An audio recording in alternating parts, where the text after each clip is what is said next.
اعوذ باللہ من الشیطان الرجیم بسم اللہ الرحمن الرحیم الحمد للہ رب العالمین والصلاة والسلام علی سید الانبیاء والمرسلین وعلی اہل بیتہ الطیبین الطاہرین المعصومین واللعنۃ الدائمۃ علی اعدائہم اجمعین من یوم عداوتہم الی قیام یوم الدین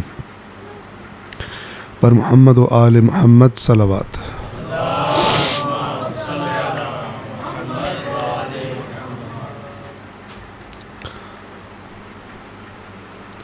انشاءاللہ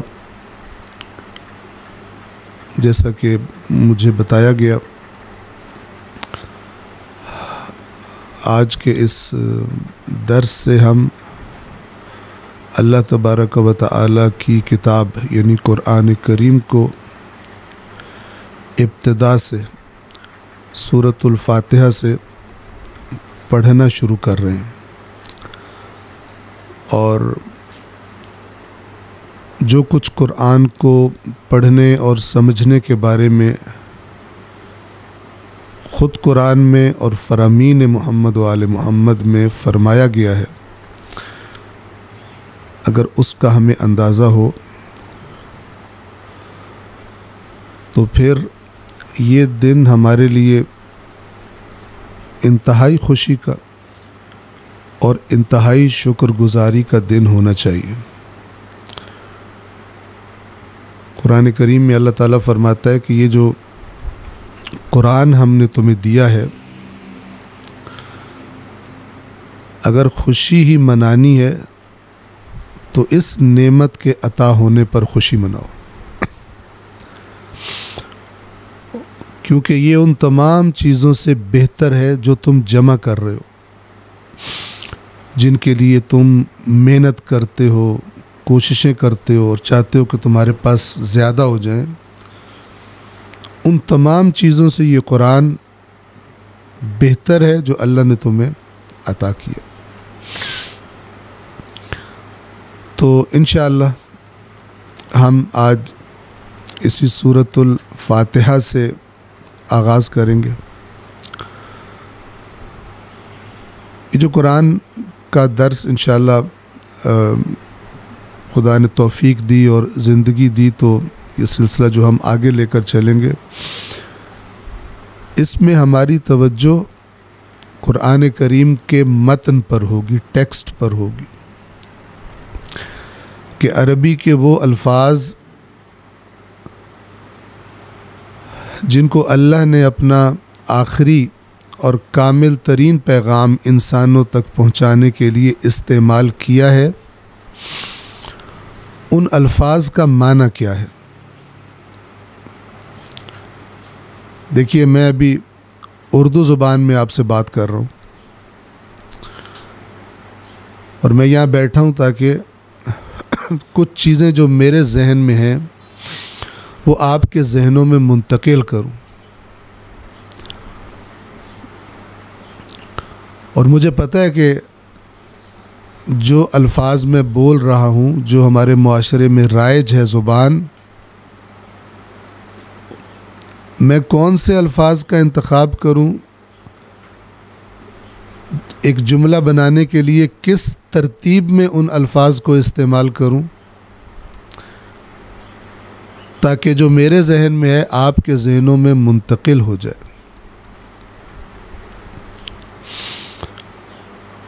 یہ کام کچھ لوگ بہت اچھی طرح کر لیتے ہیں اور کچھ لوگوں کو یہ کام صحیح طرح کرنے کی صلاحیت نہیں ہوتی، اپنا ما فی الضمیر، ان کے اندر جو بات ہے صحیح طرح لوگوں کو منتقل نہیں کر سکتے۔ آپ اپنے ارد گرد دیکھ لیں، کچھ لوگ بہت اچھے سپیکر ہوتے ہیں لیکن کچھ لوگ اچھی طرح اپنی بات نہیں بتا سکتے۔ ہم نے ایسے لوگ دیکھے ہیں کہ جن کو دو تین دفعہ کہنا پڑتا ہے، یار آرام سے سمجھاؤ کیا کہنا چاہتے ہو، حالانکہ وہی زبان بول رہا ہوتا ہے، اس کو زبان آتی ہے لیکن اس کا انداز اچھا نہیں ہوتا۔ تو ہم اگر تصور کریں اور ہم سمجھ لیں کہ بہتر سے بہتر متکلم کہتے ہیں کلام کرنے والوں. اگر ہم متکلمین کی فہرست تیار کرنا شروع کریں، مقابلہ کروائیں کہ کون ہے جو اپنی بات بہتر منتقل کر سکتا ہے دوسرے کے ذہن میں، اس کے لیے چند چیزیں ضروری ہوتی ہیں. ایک تو وہ زبان آتی ہو،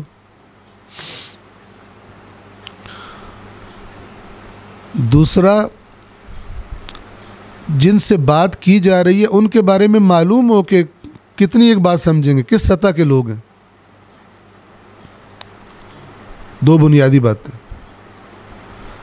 جیسے ہوتا ہے نا، مثلا اگر ایک استاد سے کہا جائے کلاس 1 گریڈ 1 کے بچوں کے لیے مثلا انگلش کی بک کوئی بنا دو،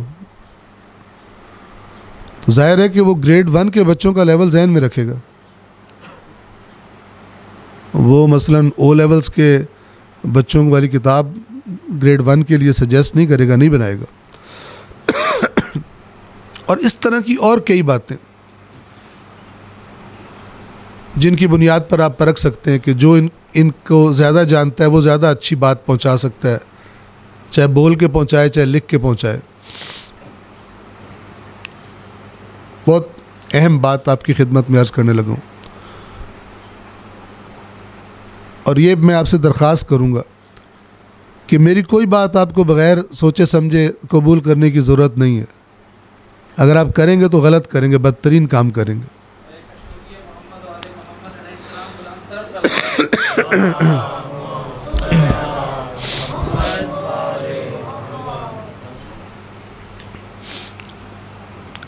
قرآن کریم کی نظروں میں انسان ہے ہی وہ کہ جو اندھا دھند کوئی بات قبول نہ کرے. عقل دی ہے اللہ نے، اور عقل دے کر باقی حیوانوں سے جدا کیا انسان کو. تو یہ جو میں نے چند چیزیں آپ کو نام لی، اور بھی چیزیں ہیں لیکن چند بنیادی چیزیں ہیں. اس کو اگر ہم اس کرائٹیریا کی، ان سٹینڈرڈز کی بنیاد پر اگر ہم دیکھنا شروع کریں تو ہم دیکھیں گے کہ ان تمام خصوصیات میں کوئی بھی انسان، کوئی بھی مخلوق اللہ تبارک و تعالیٰ کا مقابلہ نہیں کر سکتی.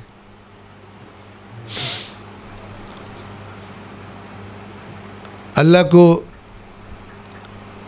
سب زبانیں آتی ہیں، عربی بھی آتی ہے، اور اللہ کو ہر عرب سے بہتر عربی آتی ہے. اور دنیا کے ہر خطیب اور متکلم سے بہتر اللہ جانتا ہے کہ جن سے بات کرنی ہے کس طرح بات کی جائے کہ ان کو سمجھ آئے. آپ گیس کر سکتے ہیں کہ اللہ سے بہتر کسی میں یہ طاقت ہو؟ اب وہ اللہ آئے اور ایک ایسی کتاب کا اعلان کرے کہ جو کسی ایک زمانے کے لیے نہیں، 1 سال 2 سال 50 سال 100 سال 1000 سال کے لیے نہیں، آ کر کہہ دے تا قیامت اس کتاب کو میں انسانوں کے لیے ہادی قرار دے رہا ہوں. اتنا بڑا دعویٰ کرے اور خود اس کتاب میں فرمائے یہ لوگوں کے لیے بیان ہے. خود اس کتاب میں فرمائے کہ ہم اس میں شک بھی نہ کرنا کہ ہم نے قرآن کو تمہاری نصیحت کے لیے آسان کر دیا ہے کوئی نصیحت لینے والا، اس طرح دعوت دے، لیکن اس کتاب کو ایسا بنا دے جس کو عام بندہ سمجھ نہ سکے. یہ کوئی دوسرا تو کر سکتا ہے، اللہ تبارک و تعالیٰ کی شان اس سے بالاتر ہے کہ ترغیب دلائے انسانوں کو کہ اس کتاب کو پڑھو، جب کہ اس نے بنائی ایسی ہو کہ عام انسان اسے نہ پڑھ سکتا ہو، نہ سمجھ سکتا ہو. یہ تو دھوکہ ہو جائے گا، اور اللہ دھوکہ نہیں دیتا. لہٰذا ہم نے آپ کے سامنے ظاہراً اس سے گزشتہ درس تھا یا بیان کیا تھا کہ مولا امیر المؤمنین علی ابن ابی طالب علیہ الصلاۃ والسلام نے نہج البلاغہ کے خطبے میں سٹارٹ کیا اور 3 خصوصیات بیان کی قرآن کی. فرمایا جان لو کہ یہ قرآن وہ نصیحت کرنے والا ہے جو فریب نہیں دیتا، اسٹریٹ فارورڈ بتائے گا تمہیں۔ وہ ہدایت کرنے والا ہے جو گمراہ نہیں کرتا۔ ظاہر ہے کہ ایک بات سمجھ ہی نہ آئے، کچھ اور بندے کو سمجھ آئے تو جس کو کچھ اور سمجھ آئے گا وہ تو گمراہ ہو گیا۔ فرمایا وہ ہدایت کرنے والا ہے جو گمراہ نہیں کرتا، اور وہ بیان کرنے والا ہے جو جھوٹ نہیں بولتا۔ نہ فریب ہے، نہ گمراہی ہے، نہ جھوٹ ہے۔ اور پھر فرمایا تھا کہ جو بھی، کسی خاص طبقے کو ٹارگٹ نہیں کیا تھا، فرمایا تھا کہ جو بھی اس قرآن کے پاس آ کر بیٹھتا ہے، یعنی اس کی محفل میں بیٹھتا ہے، بات چیت سنتا ہے اس کی، جو بھی ہو، یا ایک چیز زیادہ کر کے اٹھے گا یا ایک چیز میں نقصان کر کے اور کمی کر کے اٹھے گا، یا اپنی ہدایت میں اضافہ کر کے اٹھے گا اور یا اپنی گمراہی میں اور اندھے پن میں کمی کر کے اٹھے گا، جو بھی بیٹھے گا۔ آپ دیکھیں اور کس طرح ترغیب دلائی جائے۔ لیکن ستم یہ کیا ہم نے، اور نسلوں سے کرتے چلے آ رہے ہیں قرآن کے ساتھ، کہ قرآن کے بارے میں ہمارے ذہنوں میں الٹی سیدھی باتیں تو موجود ہیں، جنہوں نے ہمیں قرآن سے دور رکھا ہوا ہے، اسے پڑھنے اور سمجھنے کی کوشش کرنے سے ہمیں دور رکھا ہوا ہے۔ وہ باتیں تو ہمیں پتہ ہے، لیکن اپنے اللہ اور رسول اور اپنے ائمہ کی باتوں پر اعتماد کر کے ہم یہ نہیں کرتے چلو جو باتیں ہم نے سنی ہیں ان کو سائڈ پہ رکھو، ہم ایک دفعہ پورا پڑھ کے دیکھیں تو صحیح کہ کچھ آتا ہے سمجھ میں نہیں آتا۔ اور پھر اگر ہمیں کوئی غلط نظریہ بتایا گیا جو قرآن کے نظریے کے خلاف ہے، تو پھر وہ نظریہ بتانے والوں سے پوچھے کہ اگر جو تم کہہ رہے ہو وہ صحیح ہے تو پھر اللہ نے یہ بات کیوں کی ہے قرآن میں اس طرح؟ وہ بھی وہی کہتا جو تم کہہ رہے ہو۔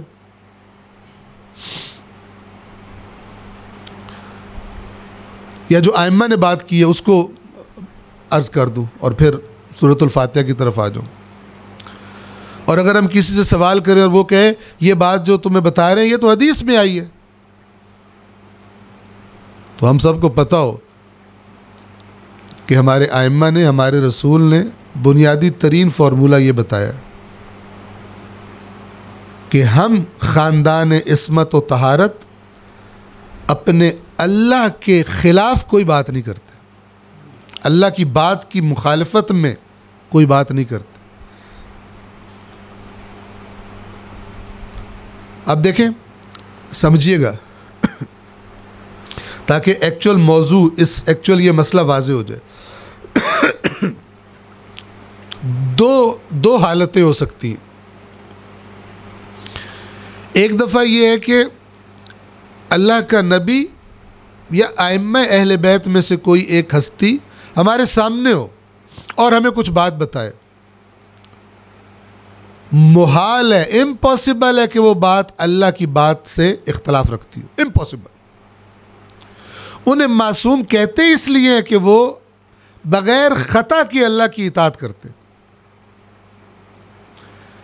خطا ہوئی یعنی اختلاف ہو گیا، اللہ کچھ اور چاہتا تھا، انہوں نے کچھ اور کر دیا، اللہ کچھ اور حکم دیا تھا اللہ نے، انہوں نے کچھ اور کہہ دیا، یہ اختلاف ہوتا ہے۔ تو وہ تو معصوم کہلاتے اس لیے کہ وہ یہ کام نہیں کرتے، لہٰذا ان کی کوئی بات اللہ کی بات کی مخالفت میں نہیں ہو سکتی۔ اب میں نے عرض کی ایک دفعہ کہ امام یا رسول سامنے ہو ہمارے، جیسے ایک زمانے میں لوگوں کے درمیان تھے،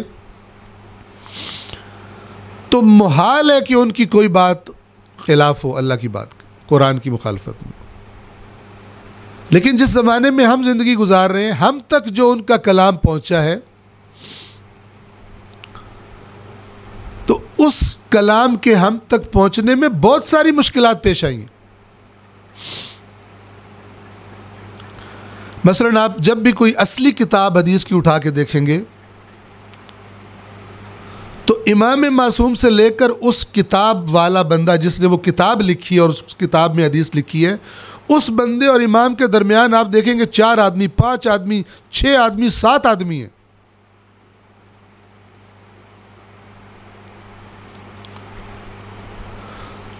تو یہ گارنٹی کہ وہ جو پہلے نے سنی ہے امام سے، اس چھٹے اور ساتویں جس سے حدیث کی کتاب لکھنے والے نے حدیث لی ہے، وہ بالکل وہی چیز ہے جو امام سے سنی گئی. اس کے لیے بہت سارے علوم ڈیوائس کیے گئے ہیں، ڈیزائن کیے گئے ہیں. ایک کو کہتے ہیں علم رجال. رجال رجل کی جمع ہے، رجل کہتے ہیں مرد کو، انسان کو. یعنی جتنے بھی حدیث کی سندوں میں راویوں کے نام آئے ہیں، ان سب کا پوسٹ مارٹم کیا جائے. کیسا بندہ تھا یہ؟ اصلاً متدین تھا بھی یا متدین تھا ہی نہیں، خود پابند تھا دین کا یا آزاد تھا؟ سچا معروف تھا یا جھوٹا معروف تھا؟ یادداشت ٹھیک تھی یا یادداشت ٹھیک نہیں تھی؟ باتیں پکی کرتا تھا یا پکی نہیں کرتا تھا؟ اس پر محنت کی گئی، اس پر کئی کتابیں ہیں. یہ حدیث کی سند پر. اس کے بعد ایک اور علم ہے، اسے کہتے ہیں درایت الحدیث. درایت کہتے ہیں پرکھنے کو. ایک حدیث ہے، روایات میں سے ایک روایت ائمہ کی، کہ وہ ایک حدیث جسے تو درایت کرے ان 1000 سے بہتر ہے جنہیں تو صرف روایت کرے، سن کے آگے چلا دے. لیکن اگر تو اس کو پرکھے، جانچے، دیکھے، تو یہ 1000 حدیث روایت کرنے سے ایک کا درایت کرنا بہتر ہے. پھر آپ دیکھیں وہی عقل کی طرف کہ ایسے ہی نا ہر چیز قبول کر لو. یہ چند نکات ضروری ہیں، اس لیے آپ کی خدمت میں عرض کر رہا ہوں. لہذا اگر آپ حدیث کی دنیا میں اتریں گے تو آپ کو نہ صرف یہ کہ خلاف قرآن مل جائیں گی، بلکہ ایک دوسرے کے خلاف مل جائیں گی. ایک امام ایک مسئلے پر ایک بات کر رہے ہیں، دوسرے امام وہ بالکل اس کے برعکس بات کر رہے ہیں، جبکہ یہ پاسبل ہی نہیں ہے. وہ جو ایک کی بات ہم تک پہنچی ہے اس میں کوئی گڑبڑ ہو گئی ہے، اور یہ 4 5 6 7 بندے جو ان میں سے کسی ایک سے بھی گڑبڑ ہو جائے کام خراب ہو گیا، بات ہم تک صحیح نہیں پہنچی. لہذا حدیث کا معاملہ ایک سخت معاملہ ہے، لیکن عام ہے، پہلے بھی عام رہا، آج بھی عام ہے کہ حدیثوں سے کھیلنا. جو اپنے مطلب کی حدیث ملی، فرض کرے میں نے تقریر کرنی ہے، میں سوچوں اس حدیث پہ بڑا نعرہ لگے گا، میں دیکھوں ہی نہ کہ قرآن سے میچ کرتی ہے نہیں کرتی، سند ہے نہیں ہے، ٹھیک ہے فلاں، نہ نعرہ جو لگنا ہے عام ہے. لیکن اس کے مقابلے میں قرآن کا کیس کیا ہے؟ قرآن کے بارے میں صحیح ترین اور صائب ترین نظریہ یہ ہے کہ جیسا رسول اللہ پر نازل ہوا تھا آج بھی ویسا ہی محفوظ ہے اور تا قیامت ویسا ہی محفوظ رہے گا. یہ ایک پورا لمبا چوڑا موضوع ہے. اس قرآن کو مشکوک بنانے کے لیے بھی جھوٹی روایتیں گھڑ دی گئی.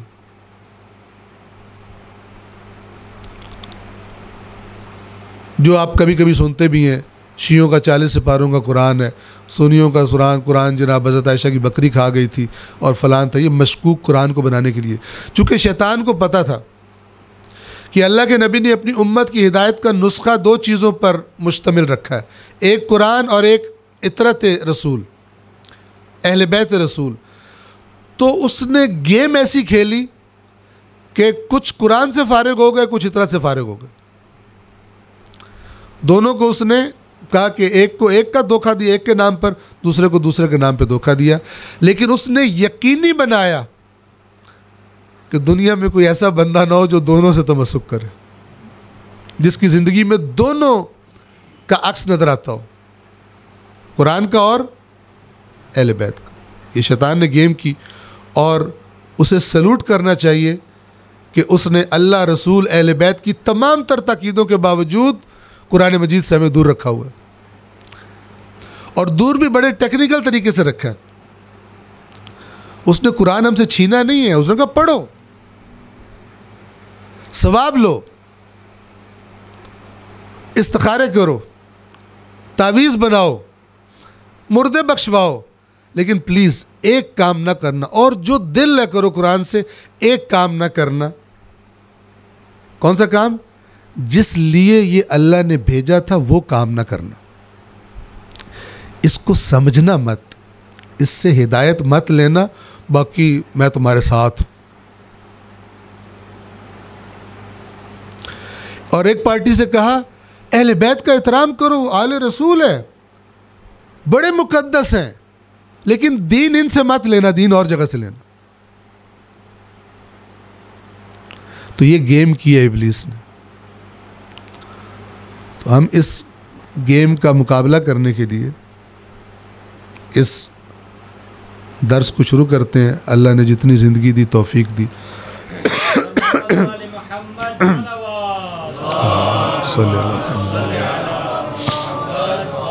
تو یہ آپ ذہن میں رکھیے, بحریہ ٹاؤن میں یہاں پر یعنی جو بھی درس ہوا کرے گا اس گھر میں, دیگر جگہوں پر, تو جہاں سے سلسلہ رکے گا وہیں سے اگلے درس میں ہم آگے چلایا کریں گے. اور آپ سے میں درخواست کروں, ایک دفعہ دوبارہ اسکول میں داخل ہو جائیں, ایک دفعہ دوبارہ اپنے آپ کو بچہ سمجھیں, کتاب ساتھ لے کر آئیں. کمپلسری نہیں ہے, یہ نہ ہو کہ کتاب ساتھ لانے کو وعدے غائب ہو جائیں. سیلیبس کی کتاب ساتھ لے کر آئیں, قرآن مجید ترجمے والا آپ کے سامنے کھولا ہو. کتابی شکل میں نہیں بھی ہے, کتابی شکل میں تو بہت زبردست بات ہے. اگر کتابی شکل میں نہیں ہے, موبائل آپ کے پاس ہو جو فلائٹ موڈ پر ہو یا سائلنٹ بھی نہ ہو, فلائٹ موڈ پر ہو, اور آپ کے پاس قرآن کھلا ہو سامنے, آپ دیکھیں. صرف سننے کے مقابلے میں خود دیکھنا بھی کتاب کو, اور جو سن رہے ہیں اسے تطبیق کرنا اس پر, یہ آپ کی لرننگ کو, آپ کے تعلم کو, اس سیکھنے کو کئی گنا ملٹیپلائی کر دے گی.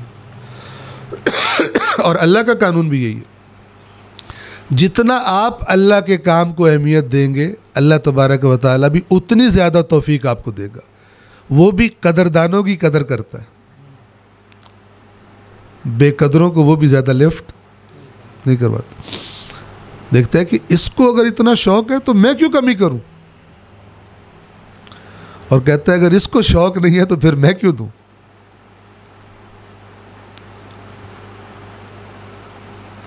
اور ایک کام جو آپ کر کے آ سکتے ہیں جنہوں نے آنا ہو, وہ یہ کام ہے کہ آپ جب آپ کو آئیڈیا ہو کہ آپ نے کون سی آیات پڑھی جائیں گی آج, تو ایک دفعہ ان آیات کا ترجمہ اچھی طرح خود دیکھ کر آئیں. ہم اس جیسے کہ عرض کیا, ہماری توجہ متن پر ہوگی, ٹیکسٹ پر, کہ الفاظ کیا کہہ رہے ہیں, جو جملہ بنا ہے وہ کیا کہہ رہا ہے. اس کام کو کہا جاتا ہے تدبر. بولنے والے کی, یا جس نے وہ کلام جو لکھا ہوا ہے, اس لکھنے والے کی مراد سمجھنے کی کوشش کرنے کو تدبر کہتے ہیں, کہ یہ کیا کہنا چاہتا ہے ہم سے ان الفاظ کے ذریعے سے.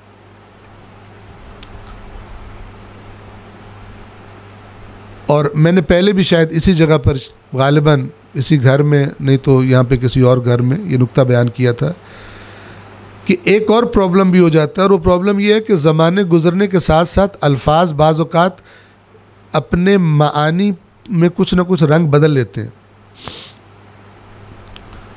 500 سال پہلے لفظ موبائل سے بالکل کسی کے ذہن میں وہ چیز نہیں آتی تھی جو آج موبائل سن کے ذہن میں آتی, چونکہ وہ تھی نہیں. لفظ وہی تھا, اس لفظ کو اٹھا کر اس پہ لگا دیا گیا ایک مناسبت کی وجہ سے. موو کر ایک جگہ ثابت چیز نہیں ہے, حرکت کرتی ہے, ساتھ ساتھ ہمارے چاہے موبائل کہہ دیں. عربی کے ساتھ بھی یہ ہوا ہے. قرآن کے بڑے بڑے لفظ جن کی وجہ سے قرآن کا معنی سمجھنے میں کبھی کبھی مشکل پیش آ جاتی ہے, اور بندہ وہ بات ایکچولی کیچ ہی نہیں کر سکتا, سمجھ ہی نہیں پاتا جو اللہ کہنا چاہتا ہے, جب وہ ان الفاظ سے وہ میننگ لیتا ہے جو آج اس کے ذہن میں ہے. جبکہ اسے یہ پتہ کرنا چاہیے کہ جب قرآن نازل ہو رہا تھا ان الفاظ کا کیا میننگ سننے والے کے ذہن میں جاتا تھا.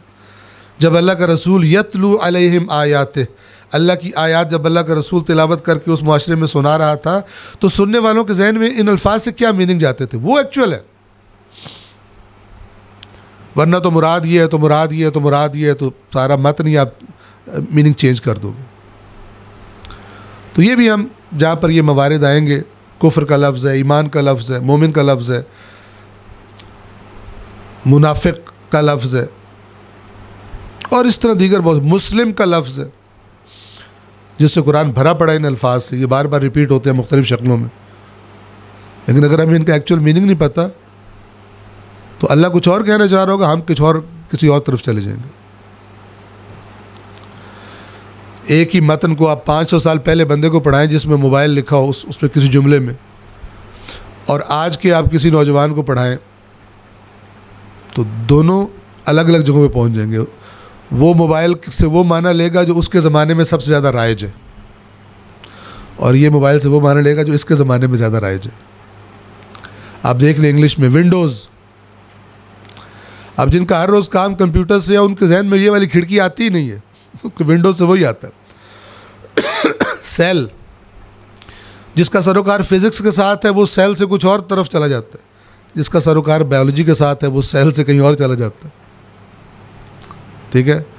اور آپ کسی دیہات میں چلے جائیں جو مثلاً اس سے پنجابی میں سیل پکڑنا ذرا، تو وہ جو مثلاً کھلونوں میں ڈالنے کے لیے سیل ملتے ہیں یا فلان ملتے ہیں، اس طرح اس کا ذہن ادھر چلا جائے گا۔ سارے زبان کے مسائل، آخر قرآن مجید سمجھنے کے لیے ضروری ہے۔ کیا میننگ لوں اس سے میں، آج والا یا وہ والا جو عرب اس معاشرے میں سمجھتے تھے، وہ والا جو عرب اس معاشرے میں سمجھتے تھے؟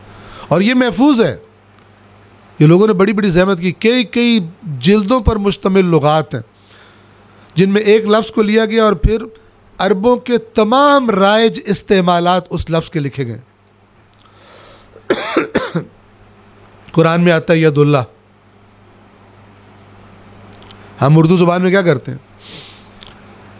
ید، ہاتھ، ہینڈ، سب سے پہلے کیا چیز ذہن میں آتی ہے؟ یہ ہاتھ جو ہمارے بدن کا جز ہے، لیکن یہ ہاتھ کا صرف یہی استعمال ہے؟ نہیں، ہم کبھی کہتے ہیں وہ بندہ دیکھ رہے ہو، یہ اس سیاستدان کا رائٹ ہینڈ ہے، اس کا کیا مطلب ہوتا ہے؟ کہ یار تیرا دماغ خراب نہیں، اس کا تو رائٹ ہینڈ اس کے ساتھ لگا ہوا ہے، یہ تو کوئی اور ہے۔ لیکن ہم یہ نہیں کہتے، ہمیں پتہ لگ جاتا ہے بڑا خاص بندہ ہے اس کا۔ پھر ایک بندہ لاہور میں بیٹھا ہے اور قاضی فیصلہ صادر کرتا ہے کراچی میں، اور اس سے کہتا ہے کہ یہ جو قتل ہوا کراچی میں اس میں تیرا ہاتھ ہے۔ وہ کہ میرا ہاتھ اتنا چھوٹا سا اتنا لمبا کیسے ہو گیا کراچی میں جا کے؟ اس میں یہ ہاتھ لفظ، یہ جو لفظ ہے ہاتھ، اس کے مختلف استعمالات ہیں، ہر زبان میں ہوتے ہیں۔ تو میں فی الحال یہاں پر اکتفا کر رہا ہوں۔ یہ مقدماتی کچھ نکات تھے جو عرض کی، اور بھی ہیں بہت سارے، انشاءاللہ وقتاً فوقتاً جتنی اللہ نے توفیق دی آپ کی خدمت میں عرض کرتا رہوں گا۔ سورۃ الفاتحہ آپ کو معلوم ہے کہ یہ وہ سورت ہے کہ جو شاید زندگی میں سب سے زیادہ ہم پڑھتے ہیں، اور میں کہا کرتا ہوں کہ قرآن مجید کی خوش نصیب صورتوں میں سے ایک صورت۔ خوش نصیب بے ان معنی، البتہ خوش نصیب وہ نہیں ہے، وہ خوش نصیب یا بد نصیب ہم خود ہوتے ہیں۔ اللہ کا نہ دین بد نصیب ہے اور نہ قرآن کی صورت۔ خوش نصیب اس معنی میں کہ زیادہ پڑھی جاتی ہے۔ ایک اور خوش نصیب سورہ ہے جس کا نام سورۃ الاخلاص ہے، ایک سورہ کوثر ہے، ایک سورۃ القدر ہے، اور 3-4 کے بعد پھر ہمارا قرآن ختم ہو جاتا ہے۔ اگر مولانا کوئی مولانا کسی مسجد میں بھی ان سے ہٹ کے سورت پڑھیں تو نمازی کہتے ہیں آج تو مولانا نے تراویحیں پڑھا دی۔ عادت نہیں ہے، انس نہیں ہے، بوجھ لگتا ہے۔ تھوڑی سی کوئی 2-3 لائنوں کی ذرا لمبی صورت پڑھا دی جائے عام صورتوں سے تو یہ مسئلہ ہو جاتا ہے۔ انس، مانوسیت وہ نہیں ہے قرآن کے ساتھ۔ فاتحہ عربی زبان میں کہتے ہیں، یہ فاتح کا مؤنث ہے، اور چونکہ سب سے پہلی سورت ہے قرآن کی اس مناسبت سے اس کو فاتحہ کہا جاتا ہے. فاتحہ یعنی کھولنے والی. فاتح کسے کہتے ہیں؟ کھولنے والے کو. یہ جو انگلش زبان میں کانکرر کہا جاتا ہے فاتح کو، کانکرر کے لیے فاتح کا لفظ کیوں استعمال ہوتا ہے؟ فاتح کا ایکچوئل میننگ کیا ہے؟ جب کوئی شہر فتح ہو جاتا ہے تو گویا اس فوج پر، اس لشکر پر، اس قوم پر اس شہر کا دروازہ بند تھا، اس نے کھول دیا. فتح اصل میں کھولنا ہے، لیکن دیگر معاملات میں بھی استعمال ہوتا ہے. ربنا افتح بیننا و بین قومنا، اے ہمارے رب افتح، کھول دے. کھول دے یعنی فیصلہ کر دے، ڈیسیجن کر دے ہمارے درمیان اور ہماری قوم کے درمیان.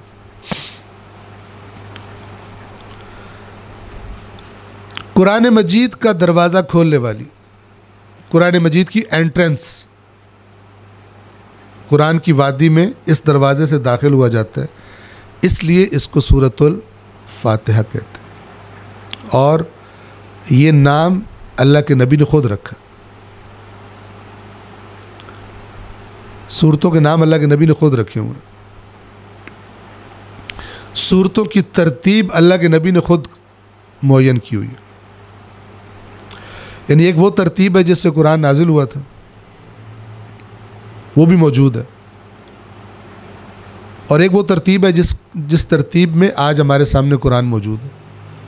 فاتحہ، بقرہ، آل عمران، نساء اور پھر فلق اور ناس تک. یہ ترتیب بھی رسول اللہ کی اپنی.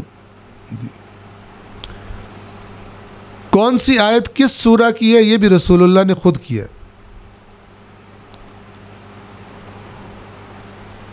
اس لیے کہ رسول اللہ کی گردن پر اہم ترین ذمہ داری یہی تھی، یہ کتاب پہنچانا. اور جن لوگوں نے یہ دھوکہ کھایا ہے کہ پتہ نہیں قرآن رسول پاک کے زمانے میں مثلاً اکٹھا ہی نہیں تھا اور فلان تھا اور یہ ہو گیا وہ ہو گیا، انہوں نے دھوکہ کھایا بعض روایات کی وجہ سے، اور یہ نہیں سوچا کہ اللہ کا ذمہ دار ترین بندہ جس کی سب سے بڑی ذمہ داری یہ قرآن پہنچانا ہے، اور اس نے یہ ذمہ داری بھی صحیح طرح ادا یہ نہیں سوچتے،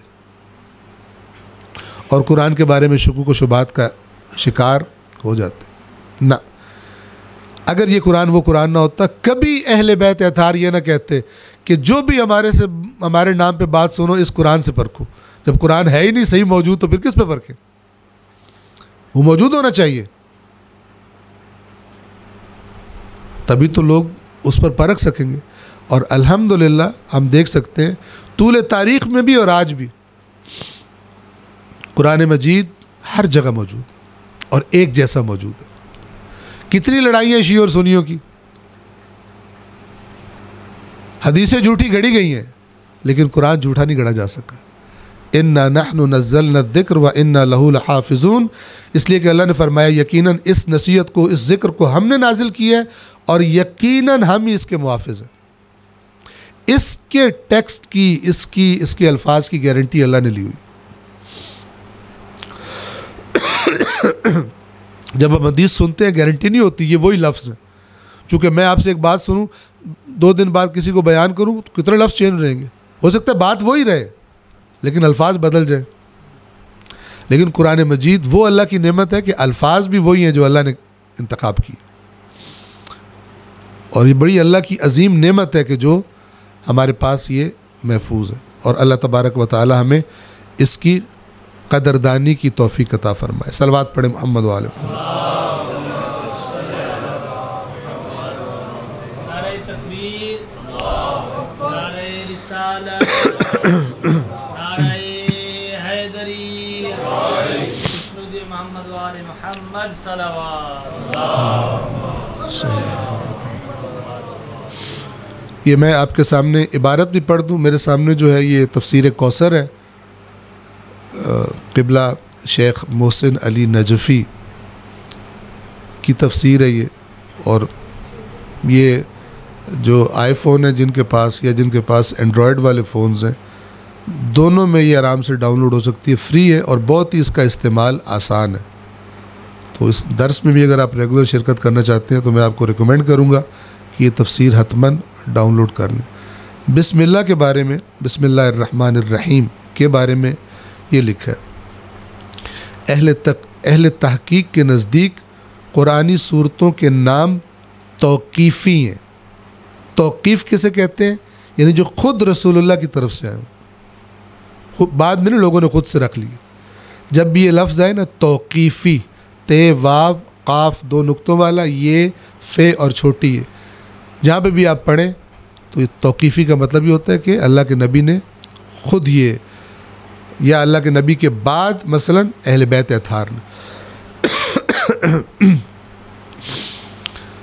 اہل تحقیق کے نزدیک قرآنی صورتوں کے نام توقیفی ہیں، یعنی خود رسول کریم صلی اللہ علیہ وآلہ وسلم نے بحکم خدا، وما ينطق عن الهوى ان هو الا وحی یوحى، بحکم خدا ان کے نام متعین فرمائے تمام قرآنی صورتوں کے۔ اس سے یہ بات واضح ہوتی ہے کہ قرآن عہد رسالت مآب میں ہی کتابی شکل میں مدون ہو چکا تھا۔ صورتوں کے نام رکھ دیے ہوں، صورتیں ہوئی کوئی نہ صحیح طرح، آپس میں مکس ہوں، کتابی شکل میں مدون ہو چکا تھا، جس کا افتتاحیہ سورہ فاتحہ تھا۔ فاتحہ یعنی کھولنے والی۔ چنانچہ حدیث کے مطابق اس سورہ کو فاتحۃ الکتاب یعنی کتاب کو کھولنے والی، کتاب کا افتتاحیہ اردو میں ترجمہ کیا یہ نام دیا جاتا ہے۔ ترجمہ کیا ہے بسم اللہ الرحمن الرحیم کا؟ بسم اللہ، ہم نے کہا تھا ہم آپ کو ٹیکسٹ سمجھائیں گے، ہو سکتا ہے تھوڑا تھوڑا بوجھ لگے جو صرف تقریر سننے آئے ہیں ان کو، لیکن اگر سیکھنے کا موڈ ہو تو آپ کے لیے یہ ایکسپیرینس جو ہے بڑا لذت والا ہوگا۔ تین چیزیں یہاں پہ، ایک با ہے، بے، اور ایک اسم ہے اور ایک اللہ ہے۔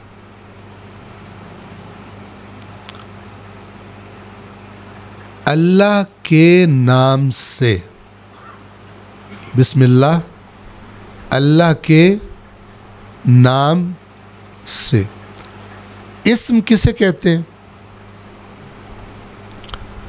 ہم لوگ جتنے بھی بیٹھے ہوئے ہیں ہمارا ایک نہ ایک اسم، ایک نہیں ہے دو ہے، میرے دو نام ہیں، ایک ہے حیدر اور دوسرا ہے انسان، بلکہ زیادہ بھی بشر۔ بشر، انسان، یہ میرے نکرہ اسم ہے، کامن ناؤنس، کامن نیمز۔ میں بھی ہوں، آپ بھی ہیں، انسان انسان انسان انسان، کھڑکی کھڑکی کھڑکی کھڑکی، یہ کامن نیمز ہیں، کئی چیزوں پر صدق کرتے ہیں۔ اور ایک پراپر نیم ہوتا ہے، سمجھیے گا۔ پراپر نیم میرا کیا ہے؟ محمد، ضامن،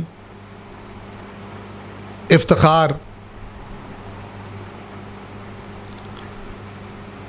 البتہ جب نام زیادہ رکھے جاتے ہیں یہ بھی مکس اپ ہو جاتا ہے بندوں میں، ہو سکتا ہے ایک محفل میں 5 افتخار بیٹھے ہوں۔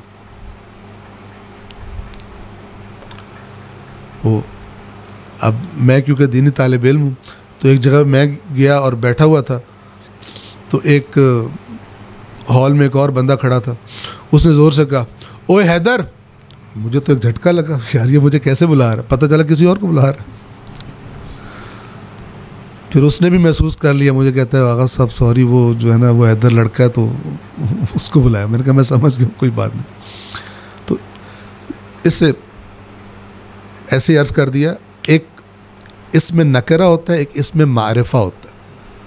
معرفہ خاص ہوتا ہے، نکرہ عام ہوتا ہے۔ ہر اسم کے مقابلے میں ہر اسم کے ساتھ جڑا ہوا اس کا مسمى ہوتا ہے. مسمى کسے کہتے ہیں؟ یہ آپ کو قرآن سمجھنے میں ہیلپ کرے گی چیز، قرآن کی بہت ساری باتیں سمجھنے میں. مسمى خود وہ چیز ہوتی ہے جس کا نام ہے. مثلا حیدر کا مسمى کون ہے؟ آپ کے سامنے بیٹھا ہوا. گلاس کا مسمى کون ہے؟ خود یہ جس کے لیے ہم گلاس کا لفظ یوز کرتے ہیں، یہ مسمى ہے. واضح؟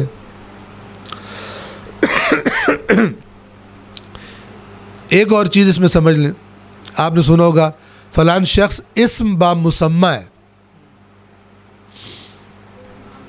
کسی بندے کا نام ہو شجاع اور وہ ہو بھی شجاع،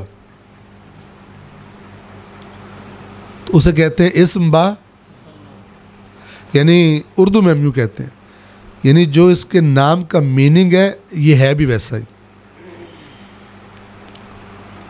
لیکن ہو سکتا ہے نام شجاع ہو لیکن کاکروچ سے ڈرتا ہو، بجلی چلی جائے چیخنے شروع ہو جاتا ہو، واش روم تھوڑا دور ہو تو اکیلا نہ جاتا ہو، لیکن نام ہو شجاع. ہو سکتا ہے. یہ جو اللہ تبارک و تعالیٰ کے صفاتی نام ہیں یہ وہی ہیں، اسم با مسمى ہے.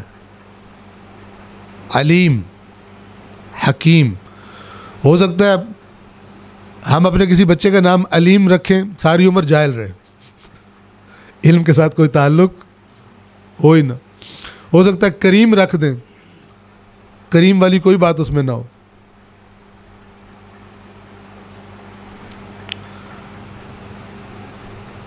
یہاں پر جو کہا جا رہا ہے بسم اللہ، اللہ کے نام سے،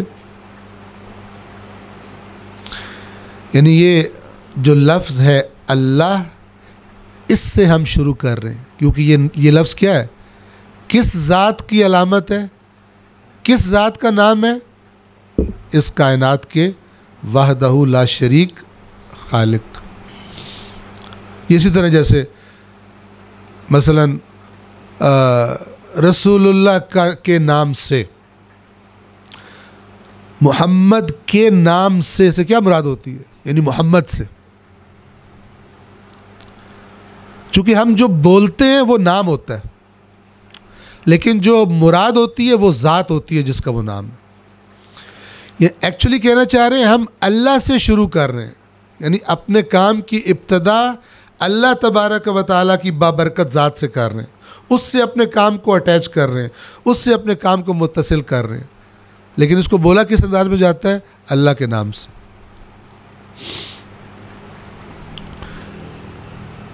ان الفاظ میں شروع کرتا ہوں، شروع کرتی ہوں لکھا ہوا موجود نہیں ہے، ٹھیک ہے نا. لیکن جب اردو میں بھی کہتے ہیں اللہ کے نام سے، مراد کیا ہوتی ہے؟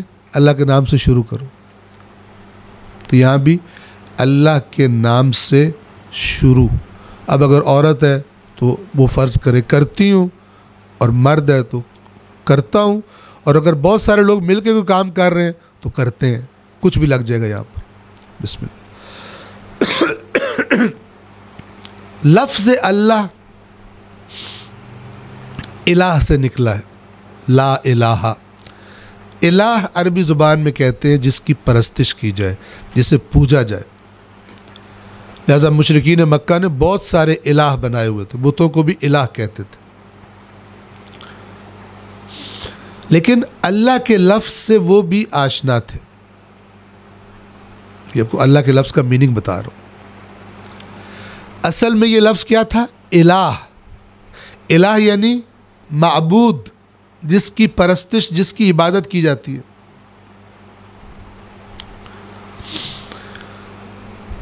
اس الہ پر ایک الف لام لگایا گیا، عربوں نے لگایا. الف لام کیا کرتا ہے؟ الف لام جس بھی لفظ پر آتا ہے اس میں اس کے میننگ لے آتا ہے. یہ مختلف تبدیلیاں ہیں. ایک تبدیلی یہ ہے کہ نکرہ کو معرفہ کر دیتا ہے. نکرہ کو، جب میں کہتا ہوں انسان کوئی بھی انسان مراد ہو سکتا ہے. جب میں کہتا ہوں الانسان خاص ہو جاتا ہے الف لام آنے سے. اسی طرح جب میں کہتا ہوں الہ کوئی بھی معبود, لیکن جب کہتا ہوں الالہ الالہ تو خاص ذات مراد ہوتی ہے. اب یہ اصل میں بنا تھا الالہ, لیکن استعمال کی کثرت سے تیز تیز بولنے میں اس کی شکل کیا بن گئی؟ اللہ. الالہ ذرا بولنا سخت ہے, کیا کر دیا انہوں نے؟ اللہ کر دیا. ہر زبان میں الفاظ اس طرح ہو جاتے ہیں, جب روٹین میں بولنے کی جو بولنے والوں کو آسان لگتا ہے وہ شکل بنا دیتے ہیں. پس اللہ یعنی معبود خاص.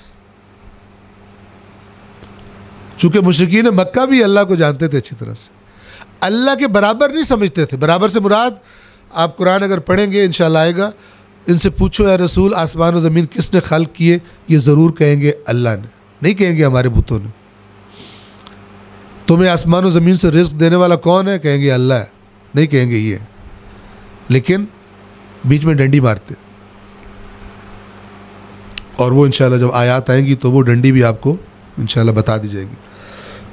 کہ شرک یہ نہیں ہے کہ خدا کو نہیں مانتے تھے, شرک یہ ہے کہ اللہ کو مانتے تھے تبھی تو شریک قرار دیتے تھے. اللہ کو مانتے ہی نہ تو پھر شرک نہیں ہوتا, پھر تو وہ اللہ ہو گئے, اللہ کے پارٹنر, اللہ کے شریک, اللہ کے ہیلپر, اللہ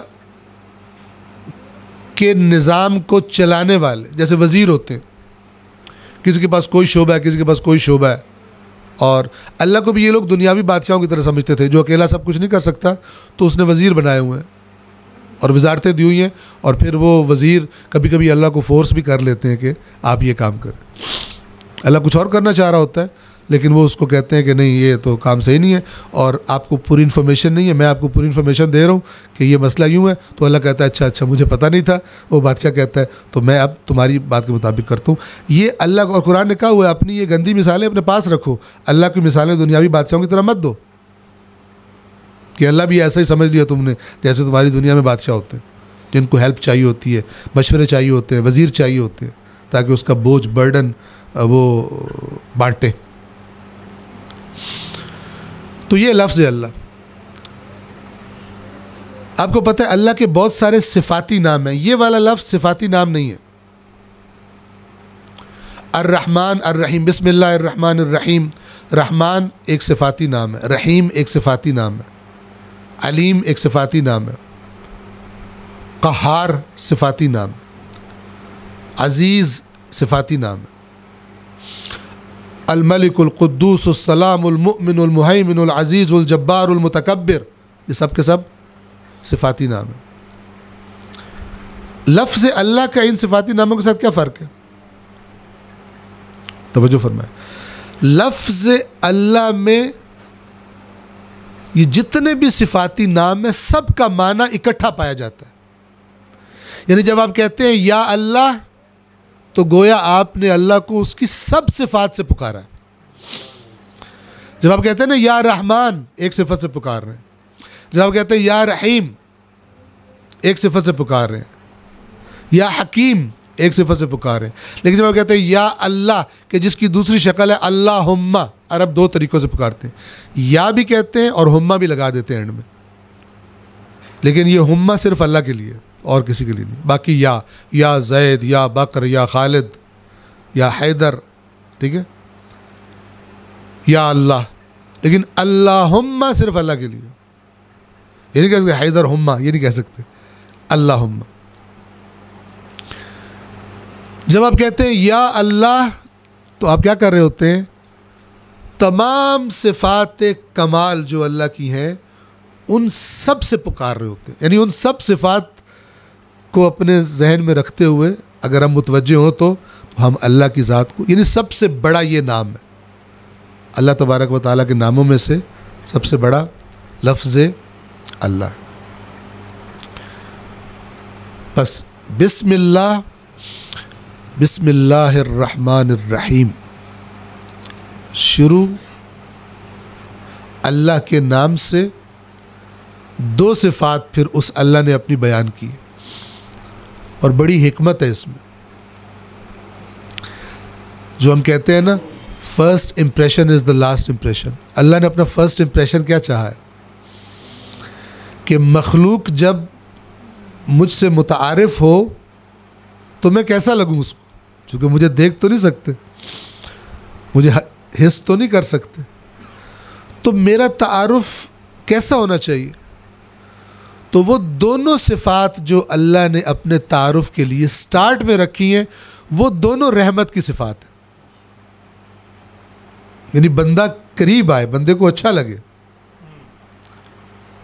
اللہ تعالیٰ کہہ سکتا تھا بسم اللہ الرحمن شدید العذاب, ایک رحمت بھی بتا دو اور عذاب بھی بتا دو. بسم اللہ الرحمن القہار, بسم اللہ, بلکہ رحمت لائے نا بسم اللہ الجبار القہار, بندہ ڈاری جائے کس اللہ سے ملنے جا رہا ہوں, کس اللہ کی بات سننے لگا ہوں. تو دونوں صفات جو سلیکٹ کی دونوں کی دونوں رحمت سے. رحمان بھی رحمت ہے, رحیم بھی, لیکن فرق ہے, اور بڑا لطیف اور بڑا خوبصورت اور بڑا زبردست فرق ہے, اور بڑا پیغام اسی فرق میں اللہ نے رکھ دی. رحمان جس کی رحمتیں عام ہیں, ہر کوئی کھا رہا ہے, دوست بھی اس کے کھا رہے ہیں, دشمن بھی اس کے, بلکہ ہم دیکھتے ہیں دشمن زیادہ کھا رہے ہیں بعض اوقات. رحمان عام رحمتوں والا, لیکن وہ عام رحمتیں جو دائمی نہیں ہیں لے لی جائیں گی. یہ قرآن کی آیات میں اس طرف اشارے موجود ہیں, واضح اشارے. مثلا میری رحمت نے ہر چیز پر اپنا سایہ کیا ہوا ہے, لیکن ان قریب اس کو صرف ان کے لیے مخصوص کر دوں گا جو مجھ سے ڈرتے ہیں. ابھی نہیں, ابھی تو میں نے دنیا چیک کرنے کے لیے, آزمائش کے لیے بنائی ہے. اس کے تقاضے جو پورے کرے گا, یہاں سے صحیح استعمال کرے, حرام کرے, حلال کرے, مکاری کرے, ایمانداری کرے, رزلٹ لے گا اپنی محنت کے مطابق. لیکن ان قریب یہ سچویشن بدل جائے گی. رحمان نے وہ جو عام نعمتیں سب کو عطا کی ہوئی تھی, کچھ عرصے کے بعد وہ حساب کرے گا, جمع کرے گا, اور کہے گا کہ جنہوں نے وہ نعمتیں اس طرح استعمال کی جس طرح میں نے بتایا تھا, میں نے ایک سجیسٹ کیا تھا آئین زندگی, تو اب ساری کی ساری نعمتیں انہی کے لیے مخصوص ہے. اور جنہوں نے ایسا نہیں کیا تھا, میری نافرمانی کرتے رہے, میری نعمتوں کو میری مرضیوں کے خلاف استعمال کرتے رہے, اب ان کے لیے کوئی نعمت, اب ان کے لیے سزا ہے.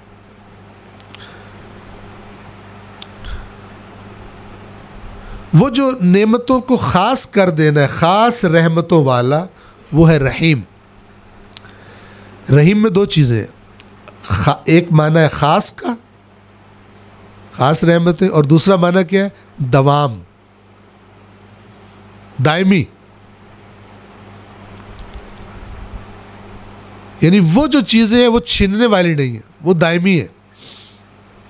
آج پیسہ ہے, کل پیسہ نہیں ہے, لیکن اگر یہ پیسہ اللہ کی رضا میں استعمال ہو گیا پھر یہ دائمی ہے, اس کے اثرات دائمی ہیں. ہو سکتا ہے دنیا میں, دنیا کے اپنے قانون ہیں, خرچے کا تو کم تو ہوگا, لیکن اگر اللہ کی بات کو مانتا ہے, ایمان رکھتا ہے, تو اسے پتہ ہے کہ کم نہیں ہو رہا. اسے پتہ ہے اللہ نے کہا کون ہے جو اللہ کو قرض حسنہ دے, فَيُضَاعِفَهُ لَهُ أَضْعَافًا كَثِيرًا, اور وہ اس کو کئی گنا ملٹیپلائی کر دے, اس کے لیے بڑھا دے. جس کو اس پر ایمان ہے وہ نہیں فیل کرتا کم ہو رہا ہے. لیکن ظاہری آنکھ سے دیکھتے ہیں کہ اگر 1000 میں سے 100 روپیہ دیا تو پیچھے 900 رہ گئے, کہاں بڑھ رہا ہے. ٹھیک ہے نا. رحمان دائمی عمومی رحمتوں والا. موسیٰ بھی کھا رہے ہیں اسی کا, فرعون بھی کھا رہا ہے عین ایک ہی وقت میں. ایسا نہیں ہے کہ اللہ کی بنائی ہوئی آکسیجن حضرت موسیٰ کو آسانی سے سانس لینے میں ہیلپ کرے, فرعون کی سانس اکھڑنا شروع ہو جائے. نہیں, وہ بھی ایسے ہی.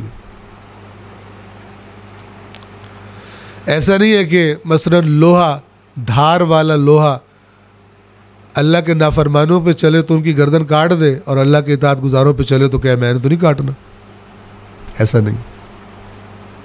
یہ دنیا میں ان چیزوں کے قانون ہیں، جو اللہ نے صلاحیتیں ان میں رکھی ہیں، ان میں جو تاثیریں ہیں وہ انہوں نے کام کرنے ہی کرنے.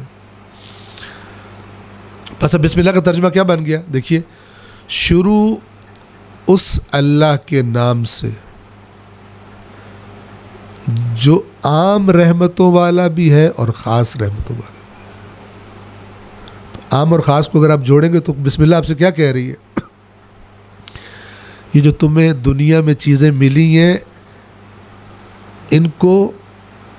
ان میں مست ہو کر اللہ کی خاص رحمتوں کے حصول کی کوشش کو بھول مت جانا، چونکہ یہ جانے والی ہیں، غیر دائمی ہیں. اس رحیم کی رحمت کا اپنے آپ کو مستحق بنانے کے لیے رحمان کی رحمتوں اور نعمتوں سے استفادہ کرو، انویسٹ کرو، صحیح جگہ استعمال کرو تاکہ خاص رحمتوں کے مستحق بن جاؤ. ایک آیت سے ہی آپ کو مثال دوں اور آج کے لیے بسم اللہ ہی.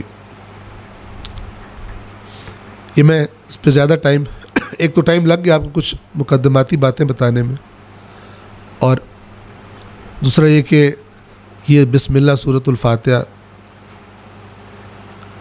شاید یعنی اگلا درس ہم اس میں سورۃ الفاتحہ کو تمام کر لیں گے، لیکن پھر ہم اپنی سپیڈ کو کچھ انشاءاللہ تیز رکھیں گے. یہ اس لیے ہے کہ ان ابتدا میں کچھ بنیادی باتیں واضح ہو جائیں، اور چونکہ سورۃ الفاتحہ سے بہت زیادہ سروکار ہے ہمارا انشاءاللہ. آپ اب نماز کے لیے کھڑے ہو نا، جلدی سے بسم اللہ الرحمن الرحیم نہ کہہ دیں. جو میں نے بتائی باتیں ان کو ذہن میں رکھیں، ٹھیک ہے نا؟ بسم اللہ الرحمن، آپ دیکھیں میسج ہے، عمومی رحمتیں، خصوصی رحمتیں. آیت آپ کو سناتا ہوں، ترجمہ کرتا ہوں، آپ بتائیں عمومی رحمتیں مراد ہیں یا خصوصی رحمتیں مراد ہیں. اور قرآن سارا آپ آیتیں پڑھیں گے، آپ ٹیسٹ کر سکتے ہیں کہ یہ جو اللہ ذکر کر رہا ہے یہ عمومی ہے یا خصوصی ہے، عام ہے یا خاص رحمت ہے. دیکھیے، وَأَطِيعُوا اللَّهَ وَالرَّسُولَ لَعَلَّكُمْ تُرْحَمُونَ، اللہ اور رسول کی اطاعت کرو تاکہ تم پہ رحم کیا جائے. یہ عمومی رحمت ہے خصوصی؟ کس کو ملے گی؟ اطاعت کرو. رہبر معظم انقلاب اسلامی اپنی ایک تقریر میں جو کتابی شکل میں موجود ہے کہتے ہیں کہ اللہ سے ہماری رائے نہیں ملتی. اللہ فرماتا ہے تمہاری ذمہ داری لگا رہا ہوں، یہ کرو گے، میں پرومس کر رہا ہوں کیا کروں گا؟ تم پہ رحمت کروں گا، رحم کروں گا. اور ہماری حالت کیا ہوگی؟ جب اپنی ذمہ داری ادا نہ کریں، کوئی پوچھے بھائی کیوں نہیں کر رہے، کہتے ہیں اللہ رحم کرے گا. کوئی نہیں، اللہ رحم کرے گا. الٹ اللہ سے خود نہیں پوچھ رہے کہ کب رحم کرے گا، وہ تو بتا رہا ہے کہ اطیعوا اللہ والرسول لعلکم ترحمون. یعنی ایک ہے تمہیں زندگی دی ہے، تمہیں وجود دیا ہے، تمہیں نعمتیں دی ہیں، تمہیں مثلا مال دی ہے، وسائل دی ہیں، یہ عمومی ہے. اگر آپ نے چیک کرنا ہو نا عمومی خصوصی کا فرق، تو جس نعمت کو آپ خصوصی سمجھ رہے ہو نا، وہ آپ چیک کریں کہ اللہ نے کسی دشمن کو بھی تو یہ نہیں دی ہوئی، پتہ چلے گا دی ہوئی ہے، آپ سے زیادہ دی ہوئی ہے، ٹھنڈے ہو جائیں گے. اگر آپ کہہ رہے ہیں پیسہ بہت ہے، بڑا کرم ہے اللہ کا، وہ بھائی پیسہ تو قارون کے پاس بہت زیادہ تھا، آپ سے اللہ کا کرم تھا. بندہ متوجہ ہوتا ہے نہیں یار پیسہ کرم نہیں ہے، کچھ بیچ میں بات اور ہے. اگر یہ کرم ہی ہوتا تو پھر فرعون تو وہ قارون پہ تو اللہ نے لعنتیں کی ہوئی ہیں، اس کو تو غرق کر دیا تھا اسی مال کے تکبر کی وجہ سے. جبکہ ہم عام طور پہ کیا کہتے ہیں، اگر کسی غریب کو دیکھیں بڑا بدبخت ہے، ہو سکتا ہے اللہ کا نیک بندہ ہو، لیکن سیٹ کو دیکھیں کہتے ہیں وہ بڑے کرم ہے اس پر، حالانکہ ہو سکتا ہے حرام خور ہو. توجہ فرما رہے ہیں وَأَطِيعُوا اللَّهَ وَالرَّسُولَ لَعَلَّكُمْ تُرْحَمُونَ. یا فرمایا وَإِذَا قُرِئَ الْقُرْآنُ، جب قرآن پڑھا جائے فاستمعوا لہ، تو غور سے سنا کرو اس کو، وانصتوا، اور سننے کے لیے چپ کر جایا کرو، لعلکم ترحمون، عام رحمت ہے خاص رحمت ہے؟ خاص رحمت، ان دونوں میں فرق کریں اور اپنی زندگیوں میں دیکھیں میرے پاس اللہ کی خاص رحمتیں کون سی ہیں اور عام رحمتیں کون سی ہیں۔ خاص رحمتوں کا آپ نام رکھ لیں نیکی کی توفیقات، نیکی کی توفیقات۔ پیسے کو نہ سمجھے بڑی رحمت ہے اس خاص رحمت کے معنی میں، توجہ کریں، خاص کی بات کر رہا ہوں، عمومی تو ہے، عام والی ہے، لیکن عام والی چیک کرنے کے لیے دیتا ہے وہ۔ اگر آپ دیکھتے ہیں یہ خصوصی ہے یا نہیں تو آپ دیکھیں استعمال کیسے کر رہے ہیں، آپ کا استعمال اسے خاص بنے۔ اگر آپ کو اس طرح کی خرچ کی توفیقات ملی ہوئی ہیں جس سے خدا راضی ہوتا ہے، اچھا اس کا مطلب یہ بھی نہیں ہوتا کہ اگر اپنے اوپر خرچ کرو تو راضی نہیں ہوتا، سارا دے دو تبھی راضی ہوتا ہے، ایسا بھی نہیں ہے۔ آپ کو پتہ ہے روایات میں ہے سب سے بہترین صدقہ، ایک تو ہمارے ذہن میں صدقے کا معنی بھیک کا ہے، بھیک نہیں ہوتی، ہم نے بنا لی ہے، صدقہ یعنی خدا کے راستے میں خرچ۔ سب سے بہترین صدقہ وہ ہے جو تم اپنے گھر والوں پہ کرتے ہو۔ آپ دیکھیں اسلام یہ نہیں کہ گھر والے بھوکے مارو اور باہر مذہب کر دو، لیکن اس کا مطلب یہ بھی نہیں ہے اچھا سب سے بہترین ہی ہے تو پھر میں سب سے بہترین والے ہی کروں گا، دوسرے میں کروں گا ہی نہیں۔ دوسرے بھوکے مرتے ہیں تو مرے، میں ٹھیک ہے کہ مثلا میں تو ٹاپ والا کروں گا نا۔ ٹاپ والا کیا ہے؟ میری بیوی، میرے بچے، میرے فلان، انہی پہ سارا خرچ کروں گا، انہی کے لیے جمع کروں گا، انہی کے ساتھ باقی جب بھوکے مر رہے ہوں، یہ بھی نہیں ہے۔ ایک امپورٹنس کا لیول بتایا گیا، لیکن افراط و تفریط بھی دیگر جگہوں پر بیان کر دی گئی۔ یہاں پر ہم آج تمام کر رہے ہیں بسم اللہ الرحمن الرحیم، اللہ کے نام سے۔ اللہ کون؟ جس میں تمام صفات کمال اپنے نقطہ کمال پر پائی جاتی، تمام اچھی صفات بغیر کسی نقص کے، بغیر کسی کمی کے، بغیر کسی عیب کے جس ذات میں پائی جاتی ہیں وہ ہے اللہ، اور اسی لیے صرف وہی قابل پرستش ہے، وہی ہے جس میں کوئی نقص نہیں ہے، وہی ہے جو کسی کا محتاج نہیں ہے، وہی ہے جس میں کوئی عیب فرض نہیں کیا جا سکتا کسی بھی جہت سے، کسی بھی صفت میں۔ لہذا جو سب سے ٹاپ پر ہے وہی لائق عبادت ہے، وہی الہ ہے۔ اور پھر اس کی دو صفات، الرحمن الرحیم۔ یہ اللہ تعالیٰ کیا فرما رہا ہے؟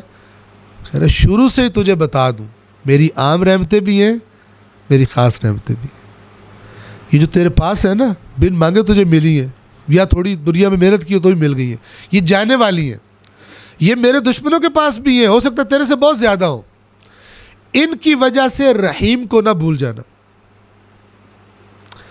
اپنی زندگی میں مہلت میں رحیم کی جو رحمتیں ہیں اس کا مستحق خود کو بنا لے۔ وہ دنیا میں نیکی کی توفیقات ہیں اور آخرت میں جنت ہے جو دائمی ہے اور جس کی نعمتیں کبھی واپس نہیں لی جائیں گی۔ صلوات پڑھیں محمد و آل